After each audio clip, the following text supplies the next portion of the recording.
no idea.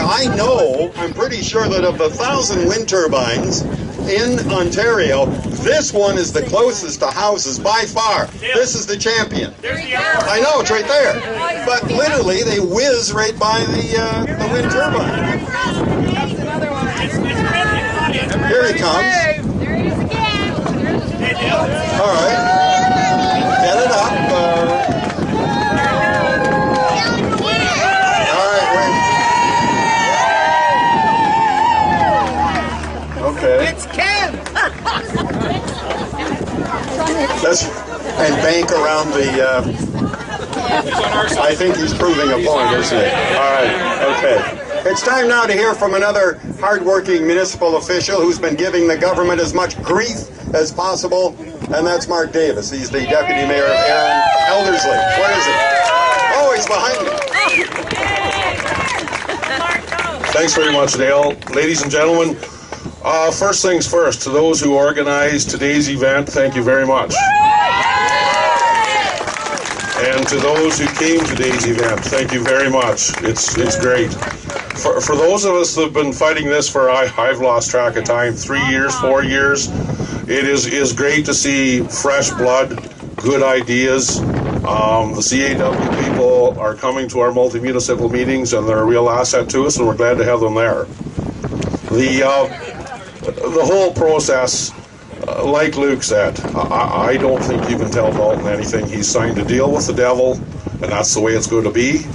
But we just have to keep up the fight. I don't call these things industrial wind turbines. I consider them monuments to government stupidity. But I think we have enough of them now. And personally, for me here today, I do think this is likely the most insane project in the province. But I am here for the people out there too. We can see them. And I think we can agree that 3 or 4 homes in the country should deserve the same level of protection as a cluster of homes in here. Equal treatment is one of our democratic principles everywhere in the province. Some of us that are here today were in Toronto, when was that? Tuesday of last week at the FIT conference protest. Another great event. We need a bloody Red Baron driving that thing and a little bomb attached to the bottom that he knows where to put it. So, of course, the province has done their tremendous FIT review. Just fluffy-duffy crap. It means nothing. Like Luke said, if you want them, we'll fast track it. If you don't want them, we'll still be on the same track. They have a point system. You know, you get 3 points for this and 2 points for that. Basically, 1 point you can move forward. I can remember saying in Toronto it might have been a dangerous thing to say, but even the Maple Leafs could function if you only needed 1 point to move forward.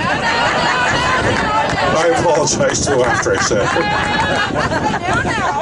it. So, one question, Dale, I had the honor of Dale riding with me and we had quite a chance to chat. What is with the green? Is that camouflage on the bottom of that thing? Yes, it's supposed to be. So that we really shouldn't be able to see it. No. I wonder what engineer dreamt that one up. We have an old saying that when our engineers come there in Elderslie that 1,000 engineers built the Titanic and a farm boy built the Ark. And never lose sight of that. So when they start talking over our heads with their terms, we bring them right back down to ground zero there. So in closing, I'd just like to say, great to see everyone out. It's not the end, but I'll tell you, our numbers are growing. Though I can certainly see those, 5 years ago, quite a percentage of the people here would have said green energy, good stuff. And you had to do your homework and you had to learn. I always say there's 2 reasons to be in favor of these things. You're either going to profit from them or you have not done your homework. Right. Once you do your homework, it becomes pretty obvious. I have a call at least once or twice a week, guys that work at Bruce Nuclear. Here we are venting steam to shake steam so these things can turn every now and then. Or, in Niagara Falls, we're dumping water so these things can run. Like, if you'd have told me 5 years ago government could be this stupid, I would have argued with you, but I never will again. I never will again. So in closing, thanks for everyone for being here. And remember, this is your Saugeen Shores, and this is your province of Ontario. Let's take it back.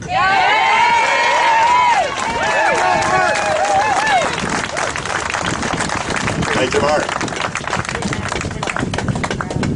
The next speaker this afternoon is Pat Gillison. He's the Vice President of the Bruce County Farmers Association. Pat, where are you?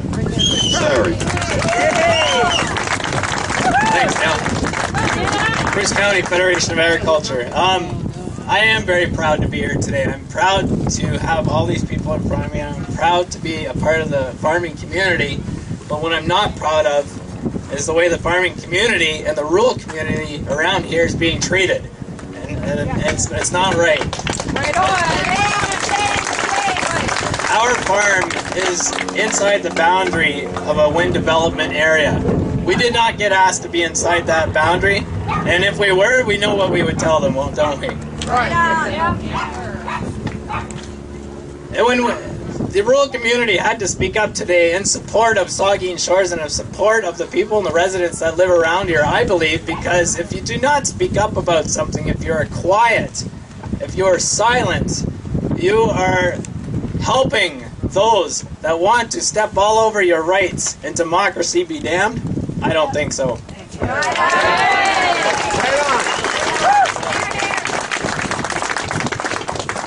Desmond Tutu said, if an elephant's standing on the tail of a mouse, the mouse would be pretty ticked off if the guy standing next to him didn't say a word.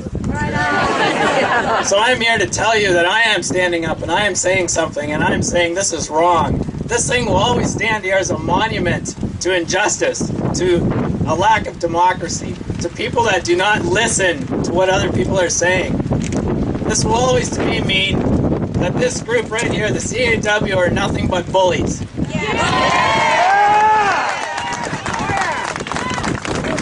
I have my daughter here today. She's 3 years old. My son here, Noah, over by his opa over there. He goes to school right over here in Saugeen Central. And when I asked him, what do you do when a bully is bothering you? What do your teachers tell you? What do the people in charge tell you to do? And he said, we speak up.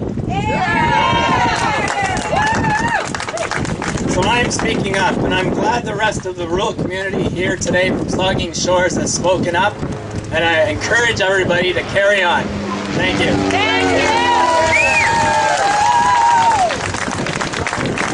Thanks very much, Pat. Boy, those planes really love that turbine, don't they? Let's hope next time he hits it. Amazing. The health effects of wind turbines are there for anybody to see, despite what the Ontario government says. A great many people across Ontario have lived with those health effects, have been forced out of their homes, have become ill. They're real. Nobody knows that more than our next guest, Barbara Ashby. I met her on the radio a couple of years ago, and we've been talking regularly. I want her now to be able to talk to you and tell you firsthand what these things can do. Barb?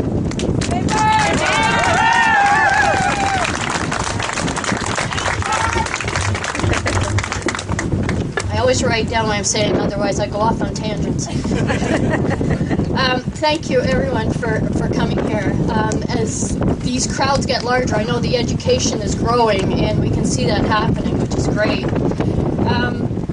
There are 136 documented victims that have responded to a community-based health survey that was initiated in 2009 by tireless volunteers Carmen Crowe and Laura Gillis. The survey was meant to capture the river of information that our government was ignoring by giving a voluntary reporting channel for victims. It's important to note that many people have come forward who have not participated in that survey, and due to the need for privacy, valid fears of jeopardizing their situations, gag clauses, and the need to protect family and property, we don't really know how many people have been affected, but the toll is large, and we continue to be contacted by more people. This energy policy has touched everyone in one way or another, and the majority of it, as we all know, is not good. We had no option but to leave our home, and we recognize we're luckier than most. Many continue to suffer, trapped in their toxic homes or living in safe houses, severely stressing their families and finances. In communicating our situation with government officials and staff at the Ministry of Environment, we were, like so many others, told we were the only ones complaining. We were given misleading information of noise levels, and we were many times simply lied to. The McGuinty government is out of touch with the real world, and if he needs consultants to look at his energy policy, I suggest he start in rural Ontario, where we have had to become the experts. There is stark contrast between being told what to do and actually doing the research. I have a letter to share with you today. This gentleman was one of the earliest advocates for resolution to the adverse health issues. He has not quit working on behalf of the victims in Ontario. Dr. Robert McMurtry, esteemed physician and recipient of the Order of Canada, was unable to attend today but sent this message through to Karen. He's been helping the victims from the beginning. He listened to the affected families and he believed what they were telling him. He and other health professionals, engineers, legal experts, and so many talented people behind the scenes have put their lives on hold to bring justice to a severely flawed policy that is harming rural Ontario in unprecedented ways. I must note that many of us have requested meetings with our trusted health officials and ministry leaders who actually have the power to flip the switch and start fixing this mess, but they won't grant us a meeting. One can only suspect if they did make that move and actually see us all face to face, then their continued need to deny would be in jeopardy. I'll now read Dr. McMurtry's letter. To the attendees of